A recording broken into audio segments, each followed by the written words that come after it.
Fala, contabilistas do meu Brasil, tudo bem? André Carvalho por aqui, trazendo um vídeo para vocês hoje inédito falando sobre reforma tributária, tá? Então a gente vai se comprometer a trazer sempre para vocês aqui, pelo menos, tá? Pelo menos uma vez por semana, um vídeo falando sobre reforma tributária, reflexões sobre a reforma, o que nós contadores temos que fazer para estar preparado para esse momento, tá, pessoal? Porque a reforma tributária ela já começou.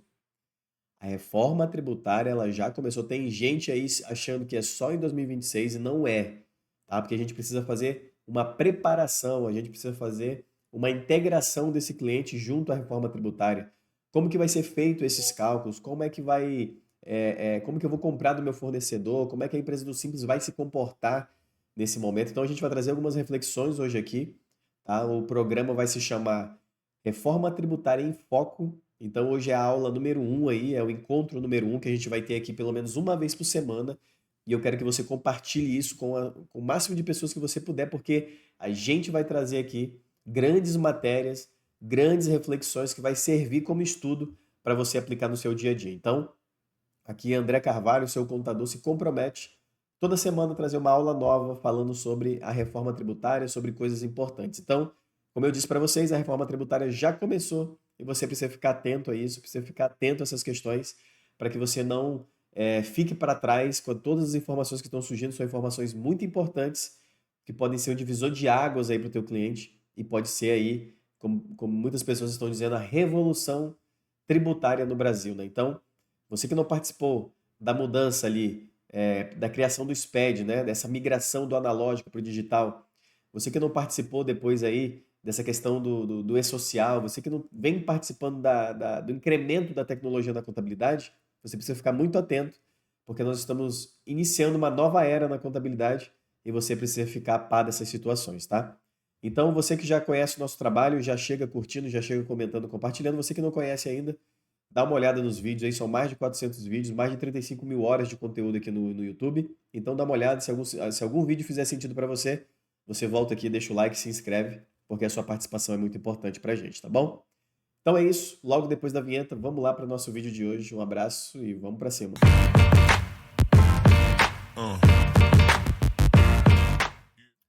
Bom, pessoal, voltamos aqui e eu vou compartilhar minha tela aqui do computador com você.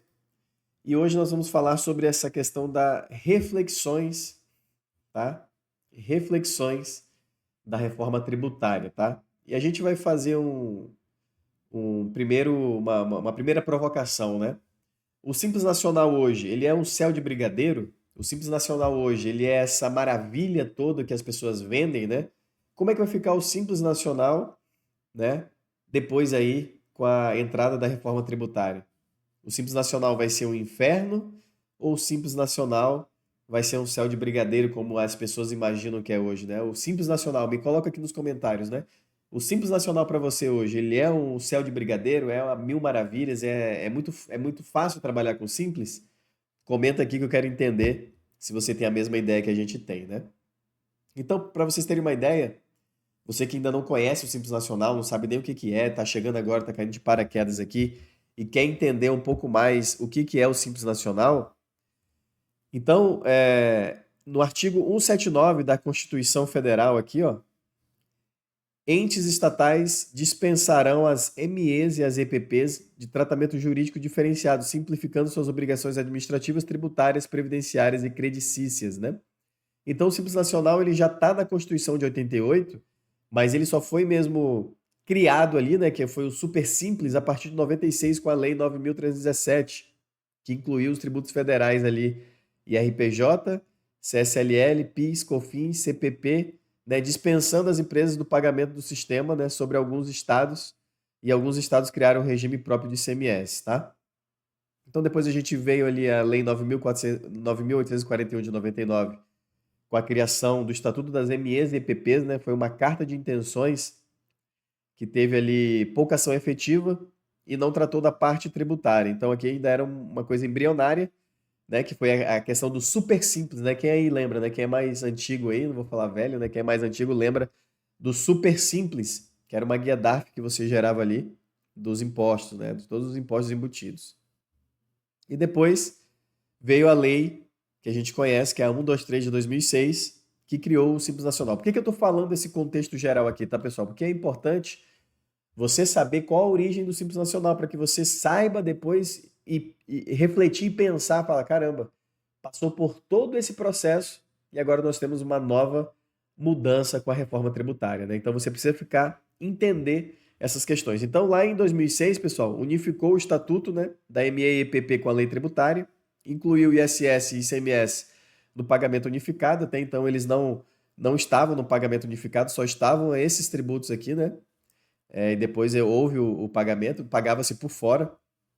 Incluiu o ISS, né? Institui o MEI, né? Com o limite de 36 mil na época, quando começou, e depois migrou, né, para o que é hoje, de 81 mim. Definiu o limite máximo de 2,4 milhões para o Simples, né? Então quem faturava até 2,4 milhões poderia ali tá dentro do Simples Nacional. E para sair ali do sublimite, tinha estado que aplicava 1,2 milhões e estado aplicava 1,8 milhões. Então essas eram as regras ali em 2006, quando o Simples Nacional entrou em vigor. Então a Lei Complementar 139/2011 elevou o limite máximo para 3.600, né? Porque a gente sabe que a empresa só fica no Simples, pessoal, até 3.600, tá? 3.600.000. A partir disso aí, ela não está mais totalmente no Simples, né? Ela vai pagar o ISS e o ICMS por fora e vai pagar os impostos federais dentro do Simples Nacional, tá? Então, a Lei Complementar 155/2016 também elevou o limite novamente ali para 4.800.000 a partir de 2018, né? Mas apenas para os tributos federais, tá? Ampliou o acesso a profissionais liberais e outras atividades também nessa lei complementar aqui. Então a gente sabe que o Simples Nacional hoje, então, ele só funciona para quem fatura ali até 3.600.000. Depois a pessoa ali, a empresa, se é comércio, tem que pagar o ICMS por fora, se é serviço, tem que pagar o ISS por fora. Ela não fica dentro do Simples integralmente, tá? Então isso aqui é só para trazer um contexto. E o que entra e o que não entra no Simples Nacional atual. Então a gente tem muito aquela mentalidade de que, não, o Simples Nacional é tudo pago numa guia só, né? Mas não. Tem tributos que não entram dentro do Simples Nacional, né? Por exemplo, imposto de renda retido na fonte, o INSS retido dos empregados e terceiros, né? Pessoa física mais imposto de renda retido na fonte, receitas financeiras não entram no Simples Nacional, você paga por fora, né? Essa questão do lucro, ó, tem o imposto de renda e a CSLL ali. Receita, né? PIS, COFINS, IPI, ICMS, ISS, os encargos sociais, CPP e os sistemas S aí da vida. Então, imposto sobre patrimônio também não entra no Simples Nacional. IOF, né? Em operações de seguro e financiamentos. Impostos, IPI, ICMS e I. Taxas de contribuições, PIS e COFINS pago na importação. Então, quando eu faço uma importação, eu não pago esses impostos dentro do Simples, eu pago tudo por fora. Contribuições e assistências, né? Confederativas. ICMS, ST e PIS e COFINS monofásico em algumas empresas industriais. E o tal do ICMS de FAO, né? Sobre compras interestaduais para bens de uso e consumo, insumos e tudo mais, né? Então eu pago de FAO ali. O FGTS dos empregados também não é pago dentro do Simples. E o imposto de renda sobre ganho de capital. Então, muita gente tem assim, não, o Simples é uma mil maravilhas, é tudo pago dentro de uma guia só, é muito fácil. É muito fácil, muitas vezes, para o empresário entender a sistemática, porque ele sabe que se ele tiver um faturamento Y, ele vai pagar uma alíquota X, né? Fica muito mais fácil para ele mensurar isso. Mas só que em termos técnicos, o Simples Nacional ele não é também algo assim mil maravilhas, né? Ele existe sim uma facilidade maior, ele existe sim um cálculo que precisa ser feito, porque muitas vezes para uma empresa que tem um faturamento ali com funcionários, né, que tem uma folha de pagamento alta com funcionários, compensa muito mais estar no Simples em algum momento, mas depois isso não passa nem a valer a pena mais. Eu sempre falo que com faturamento ali acima de 300, 350, 400 mil mensal, já tem que fazer conta, porque muitas vezes, na maioria das vezes, 90% das vezes não compensa mais estar dentro do Simples Nacional. Então, tem muita gente com medo da reforma tributária, né? Mas não precisa ter medo, né, pessoal? A gente precisa fazer o quê? Estudar, fazer isso que a gente está fazendo aqui, trocar ideia e entender o contexto geral, tá?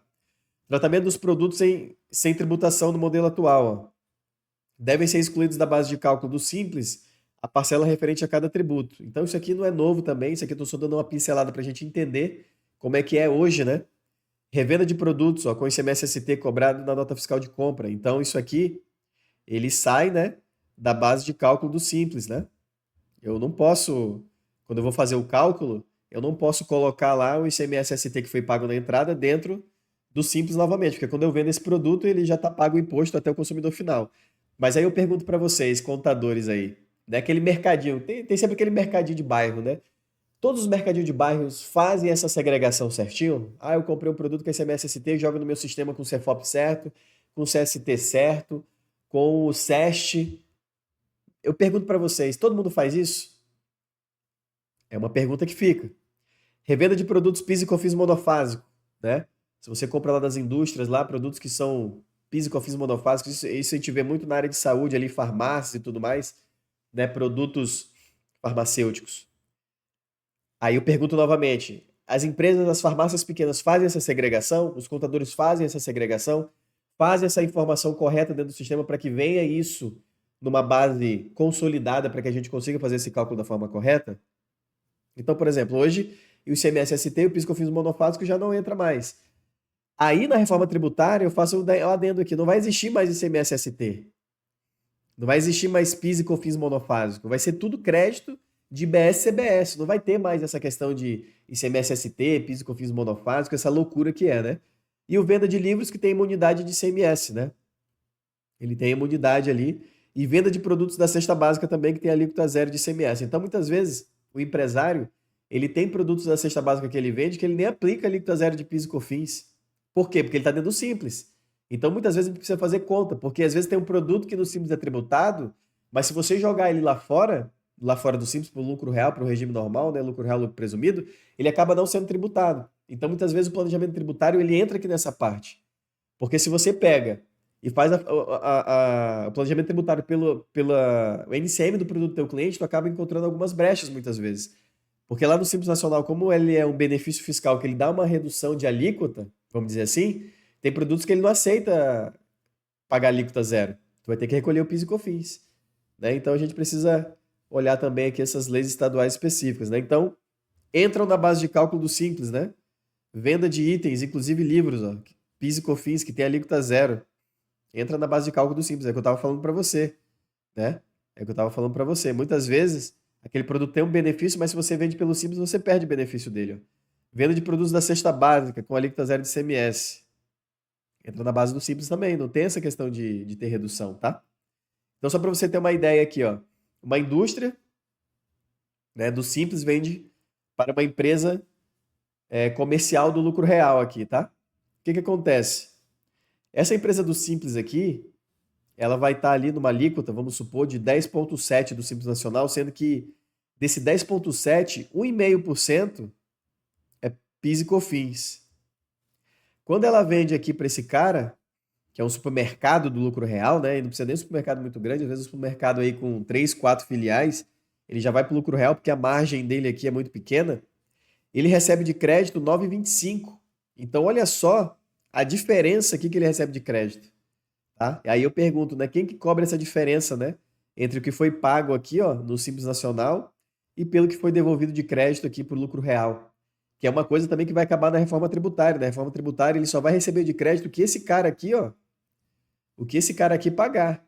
Eu só vou receber de crédito o que esse cara pagar. Então, se ele pagou 1,5, aí eu trago para cá 1,5. Eu não trago mais 9,25. Por que que ele traz 9,25 aqui?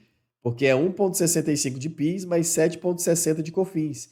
Ele traz a alíquota efetiva, a alíquota básica do lucro real, né? Do imposto não cumulativo. Então ele traz a alíquota integral. Mesmo que a empresa do Simples aqui pague 1,5%. Ele traz 9,25. Isso vai acabar na reforma tributária. Isso daqui é uma outra questão que vai impactar muito para as empresas do Simples que fazem o B2B, que fazem venda para outro CNPJ. Por quê? Porque o cara do lucro real, como ele vai ter pouco crédito agora, ele vai repensar 1.000 vezes antes de comprar numa empresa do Simples, porque ele vai pegar pouco crédito PIS e COFINS. Porque vai acabar, né? Esse crédito de 9,25. Tem muitas emendas já que o pessoal está fazendo aí no Senado para tentar manter isso aqui, né? Muito lobby, muita gente pressionando, tem que manter, porque senão a gente vai perder muito crédito. E aí eu falo a primeira questão. Muitas vezes aqui, pessoal, essa reforma tributária ela vai trazer uma coisa muito mais mercadológica do que questão tributária, tá? Porque como que eu vou, como contador, instruir esse cara aqui, né? Porque lá na reforma tributária vai ter a opção dele pagar o IBS e o CBS por fora do Simples. E ele pagando por fora do Simples, o que que vai acontecer? Ele vai dar o crédito aqui integral para esse cara. Um crédito maior para esse cara, porque ele vai pagar a alíquota cheia. Então, será que vai compensar esse cara aqui sair do Simples Nacional, continuar pagando só os impostos federais e pagar IBS e CBS por fora? Então essa análise tem que ser feita também. Então eu vou precisar fazer uma análise muito mais criteriosa para o meu cliente. Empresa do Simples Nacional, meio de cadeia, né? Isso aqui acontece muito pouco, mas às vezes acontece, né? É um B2B misturado com B2C. Por quê? Porque o fabricante vende para o distribuidor vende para o varejista.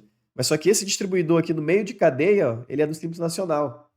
Então dá o quê? Dá uma diferença muito grande aqui da questão tributária. Por quê? Porque a empresa do Simples aqui, que é o meio de cadeia, que é raro acontecer, mas pode acontecer, ela não toma crédito de ICMS. Né? Então, se o fabricante aqui, ele colocou um produto a R$ 200 e colocou 20% de ICMS, ele pagou R$ 40, esse cara aqui do Simples, ó, ele não se acredita desse ICMS. Então, quando ele calcula o Simples dele lá, vendendo a 300, ele vai pagar 3% de ICMS, ele paga R$ 9. E aí quebra a cadeia, né? Quebra essa cadeia. Por quê? Porque lá na ponta o varejista é do lucro presumido. E aí quando ele vai vender aqui, ó, ele vende por 400, mas ele só toma 9 de crédito. Esses 40 aqui morreu, ó, ficou nulo. Então teve um ICMS total de 120, correspondendo aqui a 30% de valor agregado. Por quê? Porque na verdade esse cara aqui, ó, da ponta, ele não tomou o crédito efetivo do início da cadeia. Então, assim, isso que vai acabar, né, com o IBS e com o CBS. Tá? Vai acabar, porque vai ser crédito amplo, tá? Crédito amplo. Então, hoje a gente tem também aqui a divisão automática dos tributos, né, via DAS, né, do Simples Nacional. A gente tem aqui, ó, aí eu trago aquela questão lá do mercadinho, né, ó. Suponha que o mercadinho EPP com receita mensal de 200 mil tem uma alíquota cheia de Simples de 10,7 de Simples, né? Mas admite o seguinte mix de vendas, ó. Bebidas frias mais produtos de higiene e beleza. Menos 40 mil, né?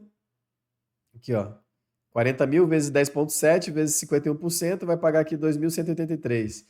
Produtos que tiveram cobrança de CMS-ST, 100 mil vezes 10,70, 7.115. E demais produtos, 6.240, ó. Então, ele pagaria aqui no Simples, né? 15.718, ó. Se aplicasse a alíquota cheia sobre a receita bruta, pagaria 21.400. Então, é isso que a gente fala da segregação de receita. Hoje você precisa ter isso muito mapeado aí dentro, né? Para você segregar o que que é ST, o que que é produto monofásico, o que é produto com encerramento de cobrança. Então a gente não olha, hoje a gente olha para o Simples Nacional só para a alíquota do Simples, mas a gente não olha às vezes a questão ali do pagamento de FAO, né? Então a gente traz aqui também, ó, empresas do Simples Nacional são prejudicadas com o modelo do ST. É claro que é prejudicada. Por que que a empresa do Simples Nacional ela é prejudicada com o modelo que existe hoje da substituição tributária? Porque quando eu compro um produto lá na indústria, tá? E eu pago o ICMS-ST de 20%, porque você pode olhar aí, as margens de valor agregado sempre é 70%, 50%, 30%. Então, quando eu pago com a margem de valor agregado, mesmo que na venda eu não recolha mais o ICMS, né? Mas só que o que acontece?